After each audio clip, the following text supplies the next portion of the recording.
Welcome back. It's another episode of Everyday People Married Man Edition. Rain check. Here with the fellas. We back at it with another episode. I was going to bring to y'all a different topic this evening. We've been doing relationship style conversations. But we have a special episode tonight. We got to talk about it. With us being married, man, we just have to take things into consideration, and we got to discuss the thing that's been going on the last week and a half, the Montgomery Brawl. We got to talk about it. Everybody's pretty much got the gist of what it was that happened, but we're going to discuss 2 points tonight. Everybody's going to take a turn to just figure out these two things. If you were the security guard, what would you have done in this situation?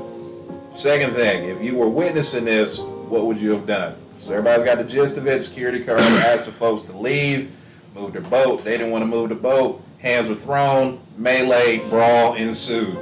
So it's a lot of racial undertones that was going on. It's a lot of different feelings and emotions, and we're gonna chop it up to see where things go. And then at the end of this, during this topic, we'll look into the word and see what that has to say. But we're gonna get into it tonight and just see what the fellas is thinking. But let's just jump into it. On this first half, if you was this security guard, you just securing, do your job, securing the docks, securing the boardwalk, and you see a boat parked in the wrong spot, and in your orientation, they tell you, any boats that's over here, you got to move them. And this is family that takes umbrance with you having this boat over here. And then they decide they're going to start doing flying knees and lariats. Fellas, what was going on? What y'all doing? So, if it was me, obviously you got to do your job. You know what I mean? Tell them to move. But the moment hands is getting thrown, I probably wouldn't have threw my hat like he did, call out the help signal. But, you know. You didn't give him a whistle, a flare gun or anything? Not even flashlight. You know what I'm saying? No, all guys use hands. See, Craig and Day, they asked the same question. We don't get no flashlights or nothing. Look what happened to them. See? They couldn't fight no way. That's a whole other discussion for a whole other day. So, you know, obviously you got to defend yourself. But nobody's expecting to get jumped by 7 people. Right. If that was me, I probably wouldn't even expected help to come, honestly. I would have thought, you know, in this day and age, everybody recording everything. Don't nobody help nobody no way. So I'm just about to be on the internet getting beasted. But then the cavalry came. I was just so thankful. I'm sure, as he was, I'm sure. That hat being thrown was the modern day spirit bomb. The request was sent with that hat. He put his soul in that. He said, somebody will see this. It's about to go down. Help me. They answered. Yeah, they most definitely answered. By land, by sea. They all came and assisted. As a wrestling fan, you see a handicap match happening. Obviously, you know, all instincts are kind of, instinct is just to protect yourself. Mm-hmm. And I have no clue what I would have done in that moment. But yeah, most definitely, if I'm getting attacked, then yeah, somebody's getting put down. If not all, somebody's getting put down. I definitely agree there. I mean, like, if I'm doing everything I'm supposed to be doing, and you do not like what I'm saying, I can understand with the disagreement, but this is my job. I'm telling you to move. And you decide your first instinct to put your hands on me and your boys is going to come help you too. It's kind of out of my control, so it's that fight or flight instinct that kind of comes in. So, definitely. You know, when that hat was thrown, you know, that was definitely the fight instinct coming in. And I honestly think a lot of people would agree with that. If there's someone's getting jumped, or if you're getting jumped, Like, you're gonna do everything you can to get out of there. Yeah. So if you gotta put them in the water, or like just really hurt them, then that's what you gotta do. Like, I ain't about to let you just step on me and stomp me and kick me. Right. No. All right, have a good day. Like, that doesn't good. At the end of the day, book his job, dog. Like, fighting back. That's just the instinct of what he had, but at the same time, he had that confidence, that pride. Like, he knew, okay, I might not win this whole thing, but you gonna feel it. Oh, you gonna feel it? I'm a security guard. I'm at least, I know I'm trained to handle at least something. Yeah. He wasn't trained to handle nothing. He wasn't trained to handle all of that. Like I said, if it's at least a one-on-one, I'm sure he can at least do enough. But again, I'm sure he at least had enough to like. All right, I'm at least taking two of y'all. He had one good shove in him. That's all he had. They came in with the knees. Pretty heavy. They came in hot. They did. But it's like they was ready for something like that to happen. Though. It looked like they wanted something like that to happen. They did. They was prepared. Allegedly, because I'm not trying to get sued for slander or anything, but allegedly, based on their attire. Mm-hmm. They looked like they was a little lubricated. I was just about to say. Allegedly. My guess. Allegedly. Yeah, allegedly. We do not know. We don't know. Nope. It appeared as though. Right. Allegedly. So, yeah. I'm not no fight expert, but jumpings last, the person getting jumped, it seems like forever. Right. But it lasts less than a minute. It's about 40 seconds at the most. But when it turns when you get packed out, now is there long-term damage? Absolutely. Yeah.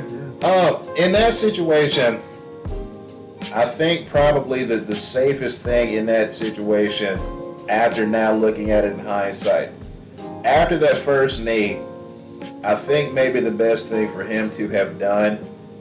But see, this is me assuming he knew how to swim. Just hop in the water.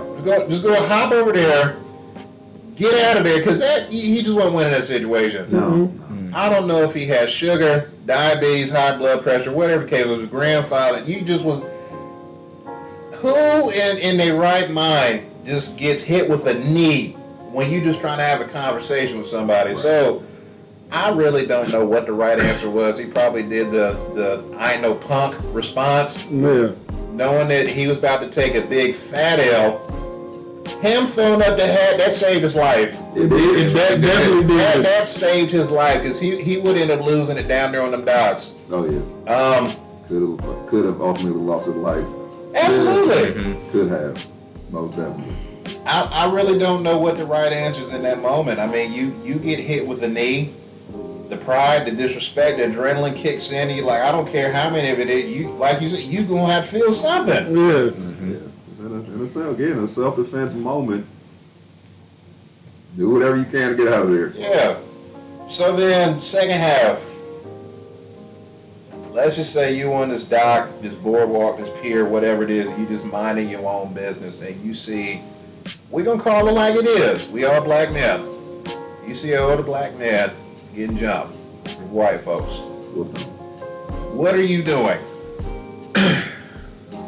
I mean, I would try to help him if I was by the pier, but if I was on the boat like everybody else would, I wouldn't swim personally. Like, that's going out of my way to go try and save somebody when they're gonna probably be focused on me and be like, all right, we need to go help them, stop what we're doing, because that person's dying over there. So I wouldn't be able to do that from the boat standpoint, but the pier standpoint, I would try to help them, but try to break it up, but mostly, trying to help out, because a situation that small shouldn't have escalated as big as it was. Right. So that's really how I feel about it. I say also, it also depends for me. I don't think I would have the strength enough to swim across the way. If I'm not over there, I'm just not over there.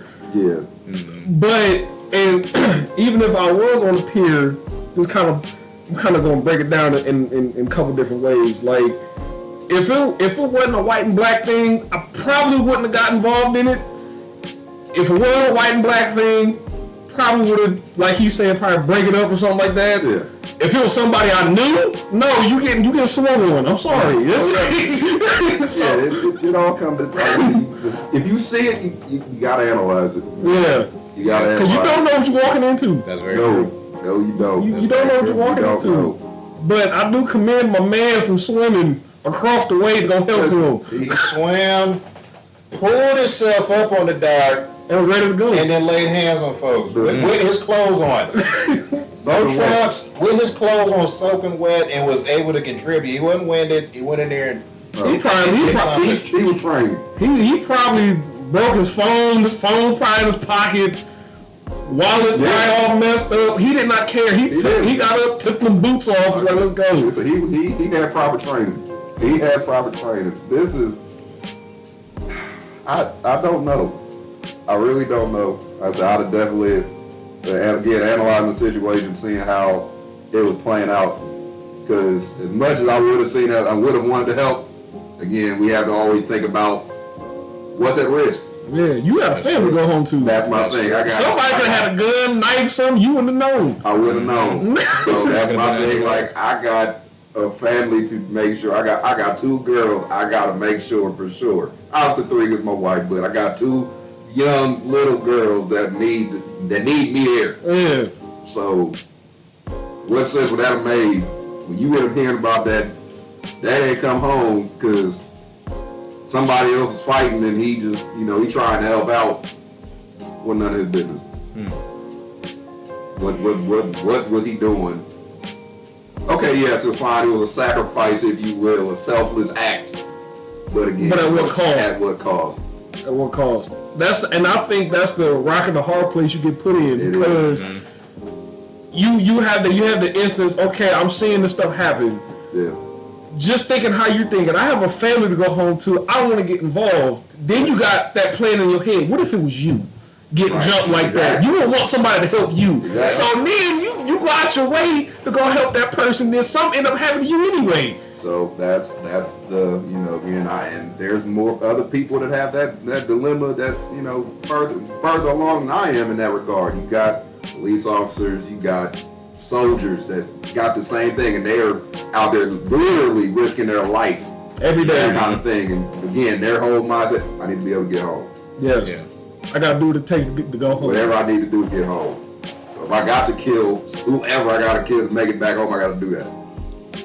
This could be, again, a similar situation, but Thankfully, it wasn't that severe, but I mean, again, I'm Well, it sure. depends on but and honestly, I was actually kind of surprised and kind of glad the police took their time breaking that up, because I honestly felt like that's something that should have happened, because, like I said, they looked like they was already ready for something to happen anyway. Yeah. You can't be walking around that arrogant thinking you're about to walk away, do whatever you want, not get touched. Right. So that's a humbling experience that you ain't never gonna forget. Yeah. You won't think twice before you start talking crazy to anybody. Yeah. So the fact that the police kind of took their time breaking it up, at most they probably had tasers out. Nobody drew a gun. Nobody really didn't use pepper spray like that. They was just physically trying to pull people off. Yeah. You know what I'm saying? I think they did policing the right way. Yeah. Nobody got hurt, as far as we know, from the police. Right. So they did what they could to de-escalate the situation. So I actually commend those police officers for doing that. Because nowadays, police, they end up shooting you for nothing. Right. For less. Yeah. Yeah. So the fact they did that, I honestly think that was a gold standard moment of how to handle a situation without, being lethal or whatever the case is. Yeah. Because it could have been, like I said, a lot worse. It could have been, and it had that happen. Say there was some further along police using, if you will, excessive force in those situations, and after probably watching all that, like I kind of get that. Yeah. It got to that point clearly when chairs is being used and whatever else is being, it became ultimately a race war that's going on out there. Yeah. And you need to diffuse this situation by however you can. But yeah. I think that Yeah. what this showed us is how little we have actually progressed. Man. They try, these different organizations and TV shows, they try to say that racism is not here, Yeah. You know, we moved so far from where we was. No, No, we haven't. You know. I'm hearing y'all. There's, and I'm a little bit older. You made a valid point. I got a family, got things I got to look after. You said, you know, if it was somebody new, maybe I would have jumped in. I would have tried to de-escalate, try to break it up. Just watching that got me angry. Yeah. Just seeing it got me upset. And that was definitely one of those moments where you really have to figure out where your faith in people and Christ really is, because there are moments in this life that will call to your carnalness, and that was one of them. That was definitely I'm protecting black. Yeah. And anything that ain't black is getting swung on. Yeah. That was definitely a moment for me. I probably would have risked everything to be in that moment and try to help that man out. That was just It was. that was more. It was disturbing. It was. And so me and my wife have talked about this on occasion. Like, you think about just the threat of law, and if you remove that, how people's true natures would come out. Man. And all these things that we have in place to where people feel comfortable to move around, talk to folks crazy, act crazy, and it's just like, here was a snapshot. Something happened where this is the stuff that's underneath the surface that we try to act like it's not there, but it's there. And so I think on the social class level, I don't know anything about these people's pockets or their finances, but this was in Alabama, and it's just like, okay, maybe folks on the lower level, they let them kind of settle their differences on their own, and they both sides felt comfortable to do this. This isn't something on, you start moving up the ladder of the economics and the social avenues of this, to where if this is middle class, that wouldn't have happened. Somebody would have died. Right. Somebody would have died. This happens in the upper class, somebody would have died. And not to go off on a whole other tangent, but like, when you think about January 6th and what happened in Washington, and how nobody really died, nothing happened. A couple, I think. There was a few. Very And it's memorable. like, for those of us that got a chance to watch just this little thing that happened in Alabama, it's just like, there was parts of us that were cheering, like this, and it's similar to what Ice Cube said in that movie, A Higher Learning. It's like one butt whooping ain't gonna change these 400 years of captivity, and it's just like, I try not to be on some militant stuff. I try to be neutral and make sure I'm an advocate for just human rights, period. But there's just some stuff in me that I gotta kill that stuff in me, because if I don't, I very easily could have ended up on the news swinging on some foolishness, because that's just what's in me. But yeah, I didn't like what I saw. I don't know what possessed them individuals that felt like all 7 of them needed to jump him. Just trying to do the job. But thank God nobody died.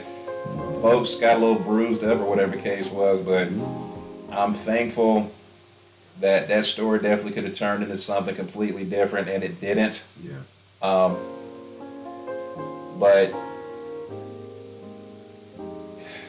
in that moment, it's just like, you got to weigh out the pros and the cons of what you got to lose. And I know that some of the men that did come to his rescue, they had things to lose just like we did. And it was like, I'm just trying to help out a brother. See somebody going through the thing that I fear the most. I'm not about to let him suffer this by himself. I'm about to go jump in and help him. But that's just a pure instinct moment. Like I said, that guy really didn't have a chance to think No, not about at all. anything. So everything was just moving off of Instinct. what's my out right now. Like, Like you literally weigh out the pros and cons like that. Okay, I'm on a dock. There's water. I have no clear way to get out of here. I ain't got no choice but to fight. Yeah. Right. So, but the only positive that I can pull out of that is it kind of warmed my heart a little bit to see that many black people come together and not fight each other for once. That was the one time we come together as a unified unit and stood up for something that actually did something about it. Because any other time, stuff like this happens all the time. Yeah. And all we do, protest, march, misspell signs, and then we go kill somebody from Jordans. So... And rioting. Right, because the protest always turns into a riot. It just does. Exactly. So this was one of those small few times where I can say we came together as a unit. Despite it didn't matter what happened after that. We all gotta go to jail. We going together. Yeah. We gonna go together because we was protecting him at the end of the day. That's all that mattered. Yeah. That was my thing. Is when a lot of times when I see just again our people in something nonsense, and my first thing is always, we gotta do better. Yes. We gotta do better. And then seeing just that situation, again, yes, I did feel a sense of pride in that, seeing that our people was able to band together. They just saw something wrong happening and wanted like, yo, we gotta do something about this. There wasn't no discussion. There wasn't no talking. It went straight to it. They say, yo, we here. It's going down. And but still, it just had to just seeing again how it started. Yeah. Because that's how I was, introduced to it. Because I just heard something about Montgomery and a chair and this and that. I didn't ever watch the video. So as soon as I went to YouTube and I saw it from one of the news channels, and it was okay. And all I saw, of course, was just like a 1.5-minute clip of just how it started. Yeah. Of course, you don't see the whole clip. You got to see that from other people and stuff like that. Because news outlets ain't gonna put all that out. But that was what I saw, and then after I saw that, I was like, I had that same reaction, like we gotta do better. But I'm just thinking as just the human race. Yeah. That's just it's just an injustice that we're already facing again from racism and things like that. But it's just like this wasn't that serious. No. It wasn't that serious. It wasn't. And it never should be that serious. I ultimately think too, like we talk about, just how it happened and everything like that. It shouldn't even have been brought on your heart to even need somebody in the first place. Like, let's be real. Like, if somebody told you to do something, it's their job. You have to understand, hey, I got to move. You know what I'm saying? Everyone's first instinct in that would have been like, all right, I need to move. Whatever they were going through, allegedly, told them to go do that, and then their boys come out and go help them without even knowing what was going on, I think is another thing we need to assess as a human race. And, for me, like, I would have helped that person no matter what their race would have been, because you're just seeing someone getting beat up for something that they are supposed to be doing, I think is, like, that's an you gotta help them. You know what I'm saying? Like, it's just, there's no way something like that should have occurred. You know what I'm saying? So a security guard getting his hand, like, really, like, needing some help, and everybody coming out to him and helping him out was perfect. And, on the other side of the spectrum, if it was a white dude, like a white security guard, and it was two black people, would my first instinct kind of hold me back, be like, should I go into this? Of course. But if the Lord told me, like, hey, I needed to go help him, then that would be the thing I would have done. And I think it is just kind of interesting that on either side, nobody just kind of just was like, what's really going on here? The first thing everybody wanted to do was like, let's do this. Yeah. You know what I'm saying? So there's just a lot of things that, could have been, de-escalated. But when in that moment, you know what I'm saying? We all can sit here and say, I would have done something different. But if we were sitting there right there, what would we have done? The Lord would have showed us our true colors. Yeah. So in it, it's totally different. So totally different. But again, outside looking in, it's always going to again just kind of show. And again, you'll just have to take into account as an individual thing. It's just going to vary. It's going to differ by case. Mm-hmm. But especially again, us as believers, that's another type of situation where you got to be able to. That's a true discerning moment right there. Mm-hmm. You got to see like, where am I? Was I led to see this? Mm-hmm. And do I need to act on it? or do I need to try to figure out another way to get help for this situation? Do I just need to call somebody? Right. It can be anything like that, but. Ultimately, like you said, just making that judgment in your head. There's a million things going on in that moment. Is my kids with me? Is my wife with me? Is it just me by myself? Those are things that even calculates just what's going on. Because if you're with your family, first thing I would do is like, all right, hon, we gotta go. Because whatever's about to happen, whatever's about to happen, and we need to leave. You know what I'm saying? Again, it's a simple moment. Like you saying something happen, like okay, what's the chances of somebody about to pull a gun out? Even if it's not that's them that's going on right now, what do you think if somebody else might be coming like on the way to do something? This don't look good. We gotta go. Like honestly, I actually had a situation when I was a kid. Me and my cousin got jumped. You know what I'm saying? I'm 9-10 years old, and this is happening. And my first instinct was I froze. I'm watching my cousin get beat on right now. I'm watching it happen. But me as a child, I can't even process what's going on until my cousin had to stand up and say, "Run home. Don't worry about me. Just run." Then I came back to reality, like, "Oh, I need to go." And I think I probably went like with 4 years. And every time I saw him, I told him I was sorry that I left him like that. You know what I'm saying? He was like, "Bro, what you mad for? You was a kid. You ain't know no better." But at the end of the day, like y'all saying, it's so many thoughts going in that little bit of time. You trying to process so many. So okay, if I do this, should I do this, or what's going to happen if I act like you thinking too much, and you have such little time to react. It's bad, man. You'll hear a lot of people say, "My body just moved." You know what I'm saying? Because turn your brain on. I'm blacked out. I don't know what happened. So. I saw it next thing I know I was home. Like, okay, what happened with the security footage? Oh, dog, you was throwing hands. Like you slept about 3 people the whole way. I would hate to be on the other side of the spectrum. Imagine helping and you get slid on. Like it just doesn't look good. Like you're a meme now. That's the end of the day. They're going to see the folding chair and they're going to see you. And like, hey, waking up, you just right. No way. Like that's not how things go. Why you and your daddy get folded? like, hey man, what happened? All I know is I went in to break it up. Next thing I went up in the hospital. I don't know what happened. Yeah, you got 2 pieces with a folding chair, dog. The last time I tried to do something. I was literally trying to break up a fight. I'm in the hospital in traction. And no one's paying for your bills. Nope. Nobody. Nope. Your insurance is getting denied. All that. Pros and cons. Medicaid ain't even helping. It's over. It's sad that we gotta even like think about those factors of like, is this gonna affect my insurance? Like, does I even help right now? Because is it true? Like, we gotta make these decisions. I'm not gonna go to the hospital for this. But that poor person was getting beat up. Yeah, and you know what I'm saying? $5,000 hospital bill just trying to help. Mm-hmm. No, bro. Well, that's how we feel about it. I ask y'all to say, I know that you've been commenting, you've been talking about this with your own circles. But send us your comments. Let us know what you think about the conversation. Like, share, subscribe. Next episode, we're going to jump into the Word. And see how much it burns. Because see how far off we are from what the Lord has to say in regards to situations like this and how we're supposed to handle it.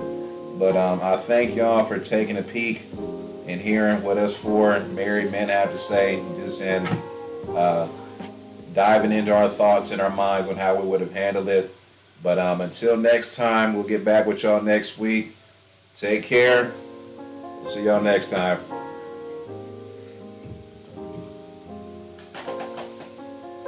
How long was that?